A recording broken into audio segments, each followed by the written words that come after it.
বছরের শেষে একটা ফ্যামিলি পিকনিক প্ল্যান হয়েছিল, আর সেটা ছিল গুসকরায় মাসিদের গ্রামের বাড়িতে। তাই আমরা সেদিন সকালেই চলে গেছিলাম ওখানে। যাওয়ার পর সবার সাথে দেখা করে ড্রেস চেঞ্জ করে বসে পড়েছিলাম ব্রেকফাস্ট করতে। লুচি, আলুর দম আর মিষ্টি। আমার দিদি আবার পরিবেশনও করছিল। খাওয়া দাওয়ার পর আমরা 3 বোন 3 জামাই মিলে বসে গল্প করছিলাম, বাকিরা সবাই নিজেদের মতোই ছিল। তারপর শুরু হলো গান। শচীন কাকা বাড়ি থেকেই মাইক্রোফোন, বক্স এগুলো নিয়ে এসেছিল।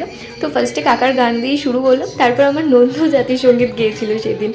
আমি আর দিদি একটু নাচও করছিলাম মাঝখানে। এরপর সৌম্যও বেশ কয়েকটা গান গাইলো, আর আমার মা এখানে সিনেমা হলে পাঁপড় বিক্রির মতো করছিল। তারপর বললো আমাদের 3 মেয়েকেও নাকি গান গাইতে হবে। তো ওই ভাঙা গলায় ওই চেষ্টা করেছিলাম একটু গান গাওয়ার। তারপর আমরা বসে পড়ি লাঞ্চ করতে।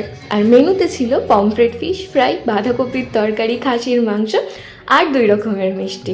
সারাদিন হই হই করে আড্ডা, গান, খাওয়া দাওয়া সব নিয়ে আমাদের চলেছে পিকনিক।